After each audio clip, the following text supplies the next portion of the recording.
Bem-vindos ao Pod Trials. Hoje a gente vai mergulhar num tema assim super importante na cirurgia cardíaca, né? Que é como a gente lida com a fibrilação atrial, a FA, naqueles pacientes que vêm para fazer uma revascularização do miocárdio, a famosa CRM, a ponte de safena. E para essa nossa conversa, a gente se baseou em discussões recentes, sabe? De especialistas internacionais e também nas melhores práticas que estão rolando por aí. A ideia é pegar o que realmente faz a diferença no nosso dia a dia, né? O nosso objetivo aqui é bem claro, eu acho, é entender por que é tão crucial tratar a FA junto com a CRM e também por que muitas vezes ela, sei lá, passa batido ou a gente acaba não tratando e, claro, quais são as opções cirúrgicas que a gente tem disponíveis hoje. A gente quer tirar daqui informações práticas, sabe? Que possam realmente ajudar no cuidado com os nossos pacientes. Insights valiosos para nossa comunidade aqui de cirurgiões, de cardiologistas, lá em Varginha também. E para a gente já começar com o impacto, tem um dado que, olha, me chamou muito a atenção. Alguns especialistas chegam a dizer que o ganho de sobrevida, quando você trata a FA junto com a CRM, pode ser tão grande quanto o benefício de usar a artéria mamária interna para descendente anterior ao invés de uma veia. É forte isso, né? Ok, vamos desempacotar isso aí. Olha, não é bem uma novidade que paciente com FA, quando vai para uma CRM, tem uma sobrevida menor, né? Tem estudos antigos, lá de 2004, que já mostravam isso. Exato. E aí que está o paradoxo, né? Porque esse conhecimento é básico, cai em prova de título, todo mundo estuda isso. Mas na prática do dia a dia, a taxa de tratamento da FIA junto com a CRM continua muito baixa. Surpreendentemente baixa no mundo todo e aqui na América do Sul também. A estimativa que a gente tem é que só uns 20%, talvez, dos pacientes que poderiam e deveriam receber o tratamento para FIA realmente recebem. É uma lacuna enorme entre o que a gente sabe e o que a gente faz. Nossa, 20% é muito pouco.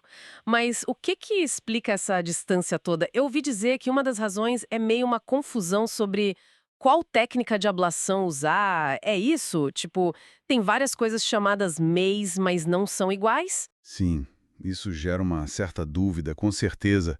Qual MASE fazer? É o completo? É só o esquerdo? Usa crio, usa radiofrequência? Isso confunde um pouco. E tem mais, né? Existe ainda aquela percepção de que fazer ablação deixa a cirurgia mais complexa, mais invasiva. Adiciona tempo, risco.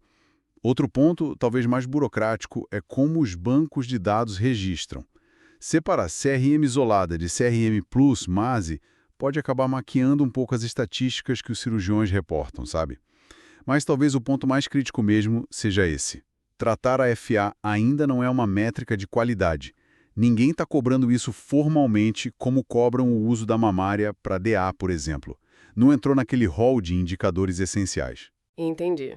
Não é um requisito formal de qualidade, digamos assim. Exato. E tem outro fator que é crucial, fundamental mesmo. Muitas vezes, o cirurgião simplesmente não sabe que o paciente tem FA. Como assim não sabe? É porque a grande maioria dos pacientes que a gente opera, talvez uns 80%, tem FA do tipo paroxística. Ah, aquela que vai e volta? Isso, a arritmia não é permanente. Então o paciente pode chegar na consulta, ou mesmo na avaliação pré-operatória ali, na véspera da cirurgia, e ele está em ritmo sinusal normal. A FA está escondida naquele momento. Faz todo sentido. Então, a gente precisa ser mais detetive, digamos assim, para encontrar essa FA paroxística. Que dicas práticas a gente pode usar no dia a dia para melhorar essa detecção? A palavra-chave é busca ativa e sistemática. Não dá para esperar a FA aparecer no eletro da internação. Algumas coisas que ajudam. Primeiro, o básico. Usar a busca no prontuário eletrônico. Digita lá, FA, fibrilação atrial. Parece óbvio, mas muita gente não faz isso sistematicamente. Verdade. Às vezes o óbvio precisa ser dito. Exato. Segundo, olhar o raio-x de tórax com outros olhos. Procurar por sinais de intervenção prévia. Tem clipe no apêndice atrial? Tem algum dispositivo tipo Watchman? Ou até aqueles monitores de eventos implantáveis, os ILRs? Boa. Olhar a imagem com essa maldade, né? Isso. Terceiro, analisar a lista de medicamentos com muita atenção. Anticoagulante oral? Opa, sinal de alerta máximo para FA. Antiarrítmicos também, amiodarona, sotalol, flecainida, são fortes indicadores. Certo. A farmácia do paciente fala muito. Fala muito. Quarto, perguntar sobre sintomas. Palpitação é vago, a gente sabe, mas não custa perguntar ativamente. O senhor já sentiu o coração bater descompassado? Falhar? E por último, para aqueles casos eletivos, se a suspeita é alta, mas não tem confirmação, vale a pena considerar um monitoramento ambulatorial mais prolongado. Um holter de 24 horas já ajuda, mas o ideal mesmo seria um monitor tipo PET por uma semana, talvez 2. Aí a chance de flagrar a FA paroxística aumenta muito. Ou seja, é quase criar um protocolo interno, um checklist mental para não deixar essa FA passar batida, né? É por aí. E é fundamental envolver a equipe toda nisso. O enfermeiro que faz a admissão, o residente, o fellow, todo mundo precisa estar atento nessa caça à FA pré-operatória. É um esforço de time. Perfeito. E acho importante a gente reforçar o porquê disso tudo, né? A gravidade da FA. Sem dúvida, a FA não é só um ritmo irregular. É uma condição séria que ameaça a vida, assim como a própria doença coronária que a gente está indo tratar com a CRM. Se o paciente chega para a gente com os dois problemas, doença coronária e FA, o ideal, o correto, seria tratar os dois problemas. Deixar a FA para lá é deixar um problema grave sem solução. E aí a gente volta naquele ponto do início, né? Do benefício de sobrevida ser comparável ao da mamária na DA. As análises da literatura mundial, elas realmente sugerem que tratar a FA junto com a revascularização pode mudar drasticamente o futuro desse paciente. Não é pouca coisa. Não é mesmo? E isso nos leva a um ponto que hoje tem um consenso muito forte na comunidade cirúrgica, o manejo do apêndice atrial esquerdo, o AAE, aquela pequena bolsa que fica no átrio esquerdo. Tratar o AAE é considerado hoje mínimo, o básico que a gente deve fazer em praticamente todo paciente com história de FA que vai para uma cirurgia cardíaca aberta, especialmente a CRM. O mínimo. Quer dizer, não fazer nada no AAE já não é mais aceitável. Exatamente. O estudo Laos foi um divisor de águas nisso. Ele mostrou claramente que excluir o AAE, seja clipando ou excisando, reduz o risco de AVC isquêmico e melhora a sobrevida. Então, hoje em dia, deixar o AAE lá, quietinho, num paciente com FA conhecida durante uma cirurgia cardíaca, é cada vez mais visto como algo inaceitável, como uma oportunidade perdida. A própria exclusão do AAE já é, por si só, uma cirurgia para FA, né? Ela tira o principal local de formação de trombos. Impressionante como essa conduta evoluiu rápido e virou quase um padrão, né? E a gente vê até relatos de caso mostrando o impacto na hora, Sim. né? Li sobre um caso que, logo depois da ablação e de voltar para o ritmo sinusal, ali na mesa de cirurgia, o débito cardíaco do paciente simplesmente dobrou. É um exemplo extremo, claro, mas mostra o poder hemodinâmico que o ritmo sinusal organizado pode ter. Exatamente. Mostra que tratar a AFA não é só prevenir AVC, é também melhorar a função cardíaca. Ok, então ficou claro. O AE precisa ser abordado. Mas como fazer isso na prática? Quais são as opções que a gente tem ali no campo cirúrgico? Bom, a técnica que ganhou mais popularidade, e por bons motivos, é a clipagem por fora, epicárdica. Existem dispositivos específicos para isso. O mais conhecido talvez seja o AtriClip, mas tem outros similares. A grande vantagem é que a taxa de sucesso em fechar completamente o apêndice é muito alta, geralmente acima de 90%, desde que o clipe seja bem posicionado lá na base do apêndice, pegando toda a estrutura. Uhum. E tem alguma vantagem adicional? Sim, hoje existem clipes com perfil mais baixo, mais finos, que ajudam a minimizar aquele problema potencial de um enxerto passar muito perto e ter alguma reação inflamatória ou compressão. Certo. E a alternativa? Aquela de cortar e costurar mesmo, a amputação com sutura. Ainda se usa? Sim, ainda é uma opção válida e tem suas indicações. Por exemplo, naquela situação que você mencionou. Se um enxerto arterial, tipo uma mamária para um ramo marginal, for passar exatamente por cima de onde ficaria o clipe. Aí alguns cirurgiões preferem cortar e suturar. A ideia é evitar qualquer risco, mesmo que pequeno, de uma inflamação local do clipe poder afetar o fluxo do enxerto a longo prazo. Entendi, por precaução. Isso. Outra situação, talvez menos comum, é em pacientes mais jovens com fração de ejeção muito baixa, onde já se pensa lá na frente num possível transplante cardíaco. Aí talvez evitar deixar um material protético como o clipe seja uma consideração. O que a gente sabe com certeza é que aquelas técnicas mais antigas, tipo só dar um nó, ligadura simples ou fazer uma sutura em bolsa por dentro, têm um risco bem maior de o apêndice reabrir com o tempo, de recanalizar. Essas a gente evita hoje em dia. Ah, tá. Então, a clipagem ou a excisão e sutura são as preferidas pela segurança do fechamento. E essa questão da inflamação perto do enxerto, ainda existe um debate sobre isso? Existe sim. Alguns cirurgiões são mais, digamos, cautelosos e preferem amputar se o enxerto for passar muito perto. Outros acham que a fibrose que se forma ao redor do clipe não é tão problemática ou que dá para posicionar o enxerto com cuidado para evitar o contato direto. O consenso parece ser: evite que o enxerto fique colado ou abraçado no clipe. Se der para fazer isso, a clipagem é excelente. Se não der, cortar e costurar é uma alternativa segura. Perfeito. Agora, indo além do AE, vamos falar da ablação propriamente dita, aquela que busca restaurar o ritmo sinusal. Como a gente escolhe a técnica? Depende do tipo de FA, né? Exatamente. A estratégia muda bastante se a FA é paroxística ou persistente. Vamos começar pela paroxística, que você diz que é a mais comum que a gente encontra na cirurgia de revascularização. O que tem se mostrado mais eficaz e prático para esses casos? Para a FA paroxística, a abordagem que realmente ganhou destaque nos últimos anos é a chamada lesão em caixa, ou box lesion, feita pelo lado de fora do coração, no epicárdio. Geralmente a gente usa um clamp bipolar de radiofrequência. Tem um específico chamado Encompass, que é bastante usado. A ideia é criar uma linha de ablação contínua que isola eletricamente toda a parede posterior do átrio esquerdo. E por que isolar essa parede posterior? Porque é ali que desembocam as veias pulmonares. E a gente sabe que, na FA paroxística, a grande maioria dos gatilhos elétricos que iniciam a arritmia vem justamente das veias pulmonares. Então, isolando essa área, você impede que esses gatilhos se espalhem pelo resto do átrio. Entendi. E como isso é feito durante a CRM, na prática? É muito complicado? Adiciona muito tempo? Geralmente a gente faz com o coração batendo, mas já com o paciente em circulação extracorpórea, a SEC. É o que chamamos de on-pump beating heart. Em mãos experientes, essa parte da ablação adiciona aí uns 10, talvez 15 minutos ao tempo total da cirurgia. Não é um tempo proibitivo na maioria dos casos. Uhum. Claro, existe cuidado para posicionar o clamp direitinho, garantir que a lesão seja transmural, ou seja, que atravesse toda a parede do átrio, e depois, idealmente, confirmar com algum método que o isolamento elétrico foi eficaz. E tem algum detalhe técnico importante? Sim, algumas recomendações. Usar um dreno na raiz da aorta para remover qualquer microbolha de ar que possa se formar é uma boa prática.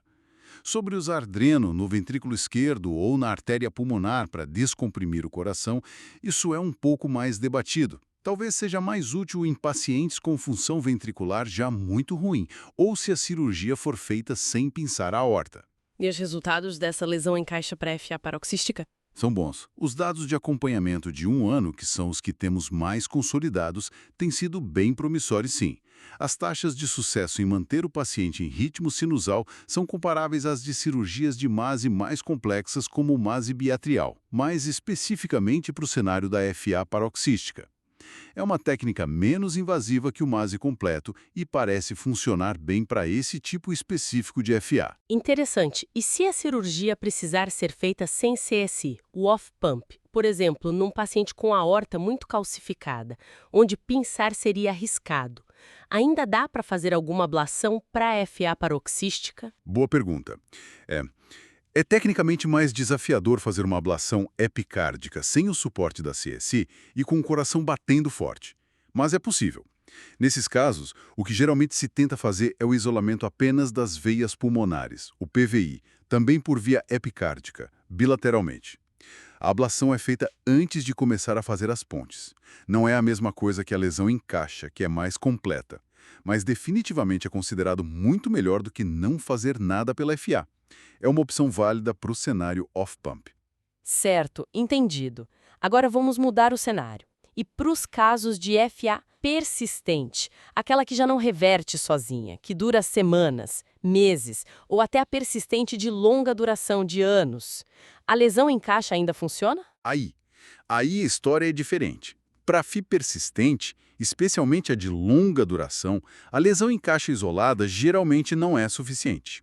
O substrato da arritmia é mais complexo. O átrio já está mais remodelado. Nesses casos, a técnica que ainda é considerada o padrão ouro, com as maiores taxas de sucesso a longo prazo, é o MACE biatrial completo, seguindo os princípios do Cox-Maze 4. MACE biatrial. Isso envolve fazer lesões nos dois átrios, esquerdo e direito, certo? Exatamente. É um procedimento bem mais extenso. Você precisa criar um padrão específico de linhas de bloqueio elétrico em ambos os átrios para compartimentalizar o tecido atrial e impedir que as ondas caóticas da FA se propaguem. É uma cirurgia mais complexa, sim. Exige mais tempo de CC, geralmente com um pinçamento aórtico, porque muitas das lesões são feitas por dentro do coração, endocárdicas. É um procedimento maior, então. E existe a opção de fazer só as lesões do lado direito, sem fazer o MACE completo? Sim, às vezes se opta por fazer lesões apenas no átrio direito, como um complemento ou em situações específicas. Por exemplo, se o átrio direito for muito grande, muito doente, ou se o paciente também precisar de uma cirurgia na válvula tricúspide, que já exige abrir o átrio direito. Essas lesões do lado direito podem até ser feitas com o coração batendo em SEC, antes de fazer a parte esquerda da ablação, se for o caso. Mas geralmente, para FA persistente, o ideal é o MACE biatrial mesmo. Ok, falamos muito sobre o que fazer, quando fazer, mas é igualmente importante saber quando não fazer a ablação completa, né? Além do manejo do AAE, que você disse que é quase universal, existem situações em que é melhor só clipar o AAE e não fazer a ablação? Com certeza. O julgamento clínico aqui é soberano, não é para sair fazendo MACE em todo mundo. Situações clássicas onde a gente pensaria 2, 3 vezes antes de indicar uma ablação complexa. Pacientes com átrios esquerdos gigantescos, sabe? Acima de 6, 7 centímetros de diâmetro. A chance de sucesso da ablação cai muito nesses átrios, enormemente remodelados. Outra situação, FA persistente há muitos anos. A gente não tem um ponto de corte exato, mas se o paciente está em FA contínuo há 5, 10 anos ou mais, a fibrose atrial já é tão extensa que reverter e manter o ritmo sinusal fica bem difícil. E claro, tem a questão do risco cirúrgico global. Se o paciente já vai para uma cirurgia muito complexa, de altíssimo risco, múltiplas trocas valvares, uma reoperação difícil, uma fração de ejeção muito baixa, paciente muito frágil... Aí adicionar mais tempo e manipulação para ablação pode não valer a pena o risco adicional. Exatamente. Nesses cenários muito selecionados, talvez a melhor estratégia seja ser mais conservador. Fazer a CRM, manejar o AEE, isso sim, mas não adicionar a ablação completa. É pesar o risco-benefício individualmente. Faz todo sentido. E uma dúvida que surge. E se o paciente já chega para a cirurgia com um marcapasso definitivo implantado? Isso muda alguma coisa na decisão sobre a ablação? Olha, curiosamente, alguns especialistas que discutiram isso recentemente são até mais propensos a fazer uma ablação mais agressiva, talvez até o MACE biatrial, nesses pacientes que já têm marcapasso. Mais propensos, por quê? O raciocínio é o seguinte: se o paciente já tem o ritmo ventricular garantido pelo marcapasso, o objetivo principal da ablação passa a ser restaurar a contração atrial e, mais importante, a sincronia entre átrio e ventrículo, a sincronia AV. Isso pode ter um benefício hemodinâmico adicional, somado à revascularização. E já prepara o terreno para uma estimulação bicameral mais fisiológica no futuro, se for necessário. Então, o marcapasso prévio não é uma contraindicação, pelo contrário. Para alguns, é até um incentivo para tentar restaurar o ritmo atrial. Que interessante essa perspectiva. E outra situação clínica. E se a FA aparece ali durante a cirurgia? O cirurgião está manipulando o coração para fazer as pontes e, de repente, o ritmo vira FA.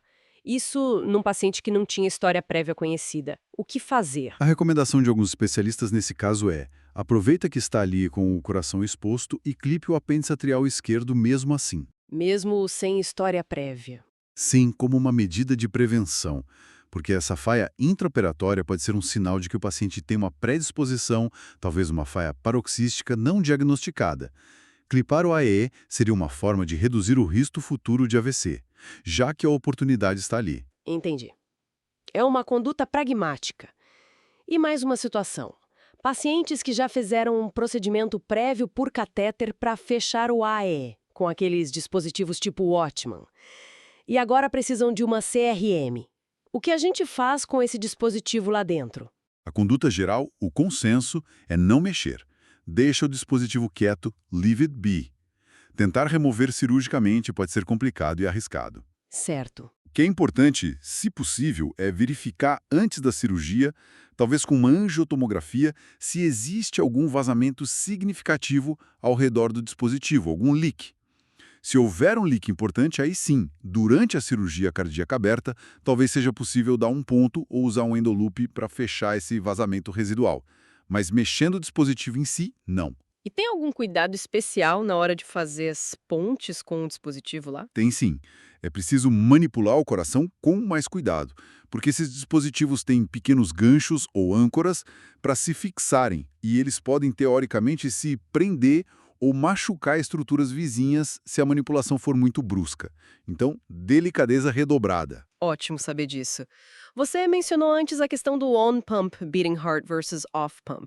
Tem mais alguma consideração sobre isso em relação ao tratamento da éfia? Sim, um ponto importante que foi levantado nessas discussões é: não se deve comprometer um tratamento adequado da FA só pelo desejo de fazer a cirurgia sem CEC. Quero dizer, se o paciente tem uma FA persistente que se beneficiaria de um MASE, mas a equipe só faz ablação se for off-pump, e off-pump só dá para fazer o PVI isolado, que é menos eficaz para persistente, talvez seja melhor repensar a estratégia. Fazer a cirurgia com CEC para permitir o tratamento completo da FA pode ser a melhor opção para o paciente a longo prazo. Não fazer uma falsa economia de risco, entende? Entendo perfeitamente. É adequar a técnica ao paciente, e não o contrário. Exato. E só mais um detalhe técnico sobre a cirurgia on-pump beating heart para ablação. Se o paciente tem doença coronária importante, principalmente lesões proximais, é crucial manter pressões de perfusão na CEC um pouco mais altas, talvez acima de 80 milímetros de mercúrio. Por quê? Ótima dica prática. Agora chegando num ponto que eu acho que gera muita dúvida na prática.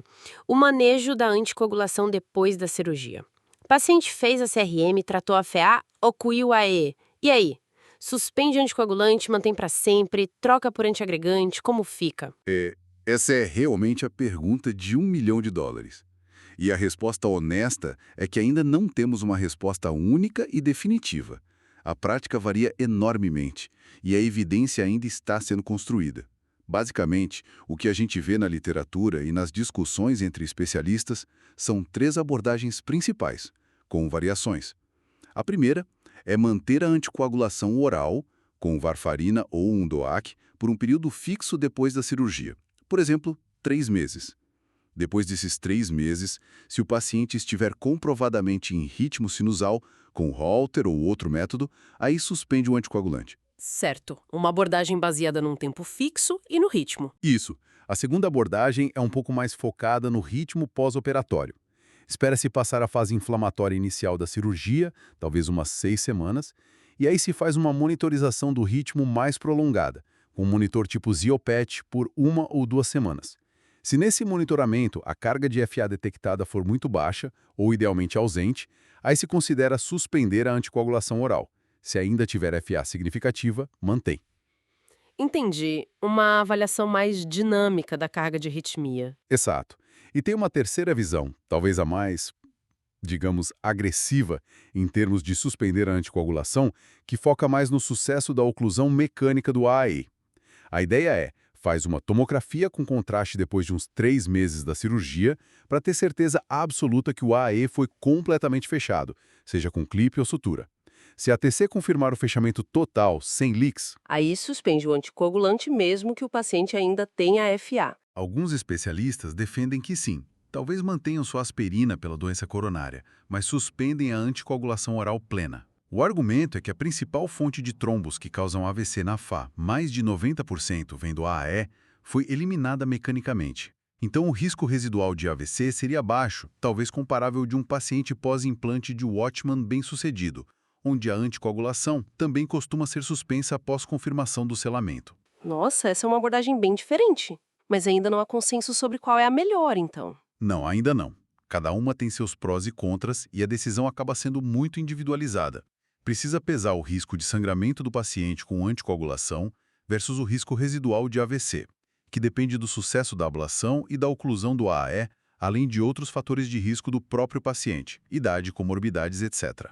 É uma área que ainda precisa de mais estudos randomizados para guiar melhor a prática. Complexo mesmo.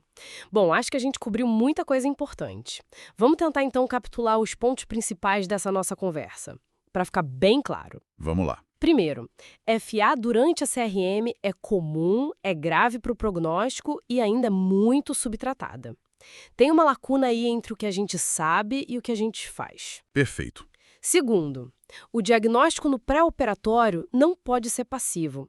Exige uma busca ativa, um trabalho de detetive da equipe toda, principalmente para achar a FA paroxística. Fundamental. Terceiro, tratar a FA junto com a CRM melhora a sobrevida de forma significativa.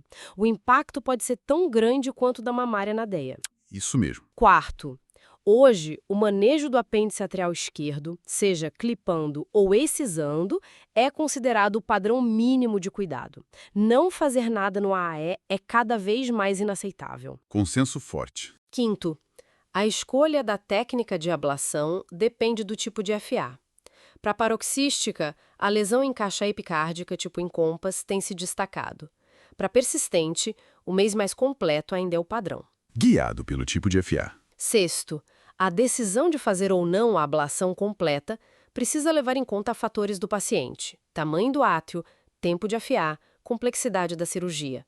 Julgamento clínico essencial. Individualização sempre. E por último, o manejo da anticoagulação depois da cirurgia ainda é uma área cinzenta. Varia muito e a decisão precisa pesar risco de sangramento versus risco de AVC de forma individualizada. Exato.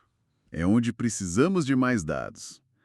Ótimo resumo. E talvez, para a gente fechar, deixar uma provocação no ar, para todo mundo pensar, né? Com os benefícios do tratamento da FA, junto com a CRM ficando cada vez mais claros, e com as técnicas como essa ablação epicárdica ficando mais eficientes e talvez até mais simples, será que num futuro próximo, essa combinação CRM plus ablação da FA vai deixar de ser uma exceção ou uma opção para se tornar o padrão de cuidado esperado para a maioria dos pacientes que têm as duas condições? Interessante. E se a resposta for sim, que mudanças a gente precisaria ver nos nossos hospitais? Nos fluxos de encaminhamento, no treinamento dos cirurgiões e, principalmente, naquilo que a gente mede como qualidade. Talvez até aí mesmo em Varginha. Como a gente faria para tornar isso uma realidade acessível e segura para mais pacientes? Uma excelente provocação para o futuro da nossa prática, sem dúvida. Com isso, a gente encerra essa conversa. Agradecemos demais a todos que nos acompanharam aqui no PodTrials, especialmente aos colegas cirurgiões e cardiologistas da nossa região. Esperamos que essa discussão tenha sido útil, que traga aí boas reflexões e, quem sabe, algumas mudanças práticas para o cuidado dos nossos pacientes. Muito obrigada e até a próxima!